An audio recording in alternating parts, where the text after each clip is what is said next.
Hoy he explicado para el gran público el riesgo que podrían suponer las CBDC, las monedas digitales emitidas por los bancos centrales. Lo he hecho durante mi sección La salida de emergencia que tengo en el programa de radio más escuchado en España, Herrera en COPE, cada mañana a las 8:20, por cierto. Es un tema no habitual y del que poco se habla en estos medios. La excusa para entrar en él, a expensas de lo que me iba a llover después, era el informe sobre el aumento del uso del efectivo tras la pandemia.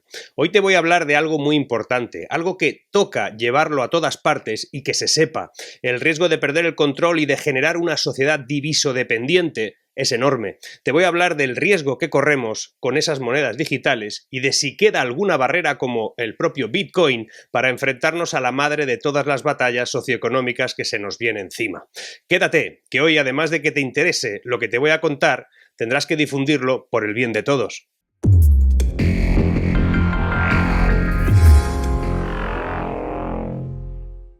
Una CBDC o Central Bank Digital Currency, en español moneda digital de Banco Central, es una forma de dinero fiduciario digital que es emitido por el Banco Central de un país y por tanto tiene valor de curso legal en dicha nación. Es una versión digital de una moneda como puede ser el dólar o el euro o el yuan y está respaldada por ese Banco Central. Las CBDC no son criptomonedas. No son Bitcoin, son híbridos, una respuesta de los países preocupados por la aparición de las criptomonedas libres en el mundo, especialmente preocupados por la pérdida de su poder económico y también financiero en este mundo en el que estamos.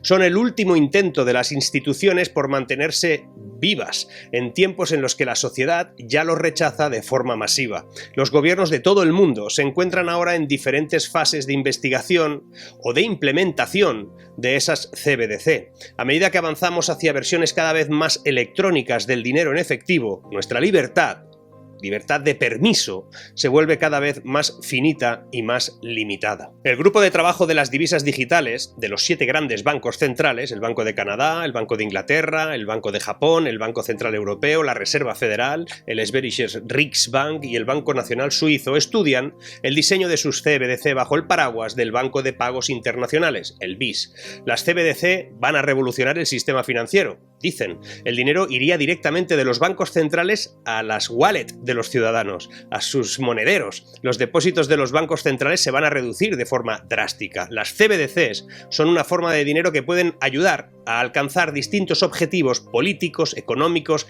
geopolíticos y geoeconómicos en todo el mundo y donde además el espionaje a los ciudadanos alcanzará niveles nunca visto antes. Por eso les interesa a esos bancos y a esos gobiernos. Son el último misil que les queda. Por desgracia es un arma que la gente no percibe y que va a estar llena de anzuelos para que piquemos todos. Fíjate en lo que dice Lagarde. If we are not in that game, if we are not involved in experimenting, in innovating in terms of digital central bank money, we risk losing the role of...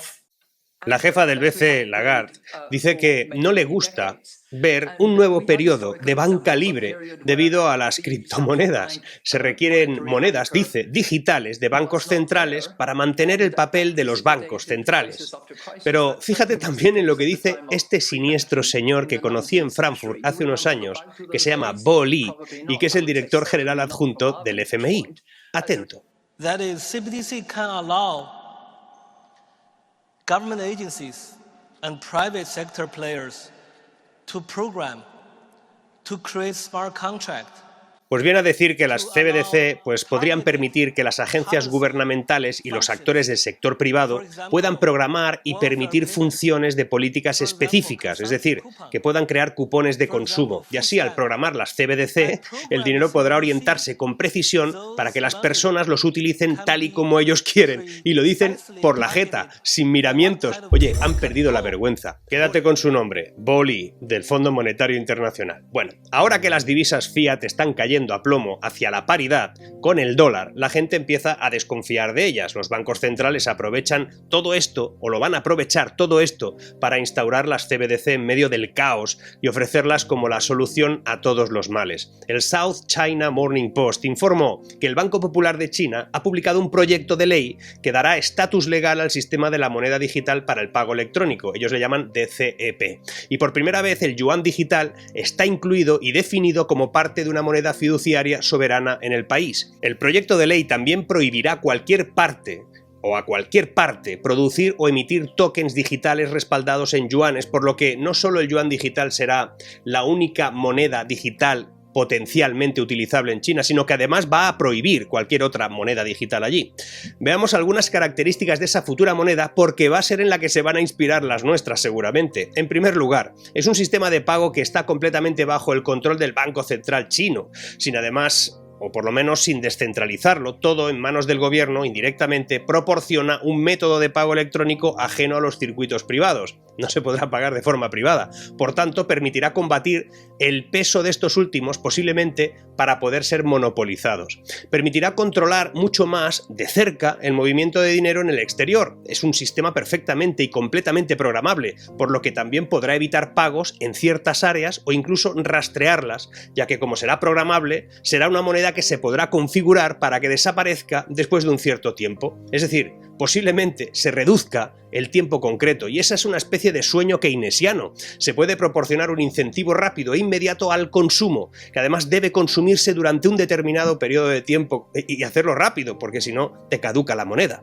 Podrán hacer que tu dinero no pueda comprar ciertas cosas, o que tengas una inflación personalizada, del mismo modo que tienes anuncios personalizados a día de hoy. Además, nos tienen reservada una basura monetaria que se encamina al control. Imagina lo siguiente: con el conocimiento del uso de todo tu dinero, pagos, tiempos y acciones, se podría premiar o castigar el uso que hagas. Por ejemplo, en temas de contaminación, los aviones que tomas, los coches que compras, el agua que gastas, y te lo aplicarán todo a tu IRPF, ya lo verás. No me extrañaría que para fomentar el uso de las CBDC, cuando vayas a pedir un préstamo, crédito o lo que sea, te soltarán algo como que te lo concedo en euro digital, que así no tiene costes de emisión, pero tú no vas a notar la diferencia. Al principio serán pagos con descuento para impuestos, pero más tarde o temprano te van a inyectar ese dinero digital, casi sin dolor. Y como pasó con el euro y las monedas locales en Europa, cuando eso estuvo funcionando, ambas, las fiat y las CBDC convivirán, y ahí solo habrá un aislante, el Bitcoin. Pasado un tiempo, cuando se elimine el fiat,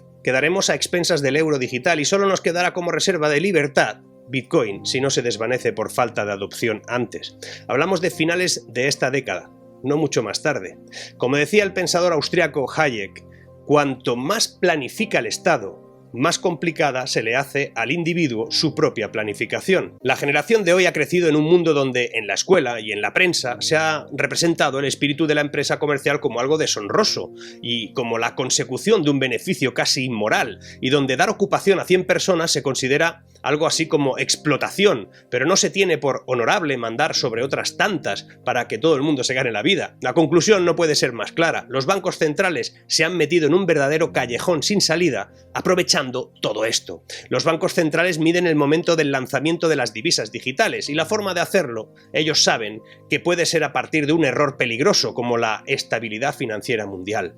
Según se puede leer en el informe redactado para el BIS, que dice que la existencia del CBDC sin restricciones u otro dinero digital como un activo accesible y seguro podría aumentar el riesgo de una huida bancaria sistémica, están todos trabajando en cómo evitarlo y generar fondos de mercado monetario o instrumentos más susceptibles para tener salidas menos bruscas. Los bancos centrales se equivocan al pensar que una CBDC podría tener éxito sencillamente por ser de bajo coste o de curso legal. Las CBDC tendrían que ofrecer también a los consumidores más ventajas que las opciones de pago tradicionales. Por ejemplo, atraer a los usuarios con descuentos, pero eso implica subvencionar el sistema de fondos públicos, lo que iría contra la obligación del Banco Central Europeo, por ejemplo, en nuestro caso, de respetar la economía de mercado abierto y sobre todo la libre competencia. Pero bueno, ellos se suelen saltar estas cosas sin problema. Además, el Banco Central Europeo ha descartado el anonimato. Parece inevitable. Los bancos centrales deben impedir que sus CBDC se le utilicen de forma libre. La fijación de límites a los importes que los usuarios puedan tener en CBDC también sería fundamental para proteger la estabilidad bancaria, pero las cuentas múltiples permitirían eludirlos, de modo que los usuarios tendrán que identificarse ante los bancos privados que distribuyan las CBDC. Pero eso significa que los consumidores tendrán que confiar sin más en que las transacciones son tan privadas como los bancos dicen que son. Y eso es poco probable. Vamos, eso no va a convencer a los consumidores que hoy utilizan alegremente sus tarjetas, y tampoco parece que va a satisfacer a los usuarios preocupados por la privacidad que siguen utilizando el efectivo, porque eso sí garantiza el anonimato. Van a intentar que desaparezca el efectivo lo antes posible. Las excusas para su uso no anónimo serán muchas, pero ese es el riesgo. Y Bitcoin quedará ahí como el último soldado. Por eso debemos definirlo bien y no mezclarlo con el resto de criptos, o lo que sean, que hay por ahí. Existe una distancia enorme. Incluso diría que no es distancia, es simplemente que son dos cosas distintas entre Bitcoin y el resto de las denominadas criptomonedas. Principalmente que Bitcoin es ya un activo real y el resto no. Posiblemente es el único activo digital que ya existe. Por comparar, podemos decir que el oro es un activo real a la vez que no puede serlo digital. Pero en el caso de Bitcoin incluso podemos pasar la barrera y decir que es un activo real y digital a la vez. Me explico. Es un activo real, pues no es pasivo de nadie, es solo un activo de alguien. Técnicamente el Bitcoin no necesita que alguien establezca un valor futuro, pues no es una obligación económica. De momento sabemos que aspira a ser una moneda y forma de pago que, de manera residual, ya lo es en algunos escenarios. Sin embargo, lo relevante es su escasez programada, su irrevocabilidad en las transacciones y su incomunicabilidad. Eso lo diferencia del resto de activos financieros que no son activos reales. El resto de criptomonedas, si se le quiere llamar así, prometen obligaciones del emisor con respecto al valor de esa moneda en un momento determinado, pero dependen de que el emisor actúe de un modo determinado para mejorar la plataforma donde están esas cripto o esos criptoactivos. Su valor no depende del mercado descentralizado, sino también depende de determinadas personas que controlan y administran esa red, y eso ya lo hemos vivido en los últimos tiempos. Todas las criptos no son pues activos financieros, pero Bitcoin es un activo real, pues no es el pasivo financiero de nadie. Si Bitcoin logra ser un activo monetario y una reserva patrimonial, va a depender de que se entienda como un concepto económico y no como una inversión. Para que esa adopción sea comprendida y no sea como el esperanto, debemos explicarlo fácil. Hablar de Bitcoin como un concepto socioeconómico de filosofía política incluso está bien, pero hay que bajarlo a tierra o se va a quedar en un entorno reducido. Se va a convertir en algo así como el esperanto de las divisas y entonces no nos va a servir para pelear contra eso de las CBDC. Hay que explicar muy bien que si tienes Bitcoin no debes mirar su valor en ningún exchange continuamente. No hagas trading con Bitcoin, no juegues con él, es que no es para eso. Todos esos que se pasan el día simulando ser brokers de casino con miles de criptos no son nada más que un incordio para los que realmente quieren algo más importante, lo que representa Bitcoin. Bitcoin tiene tres características que no tiene ningún otro activo digital y que puede considerarlo real o reserva patrimonial. Las listó muy bien Juan Ramón Rayo en la pista central de un circo coin hace unos meses. Dijo: Bitcoin tiene una limitación cuantitativa de 21 millones de unidades, una irrevocabilidad de las transacciones imposible de echar atrás una operación. Y 3, dijo además que una escasez digital, en este caso actuaba como reserva patrimonial. De ahí que solo es posible y lógico que haya una criptomoneda. Si ese concepto de divisa se replica sin límite,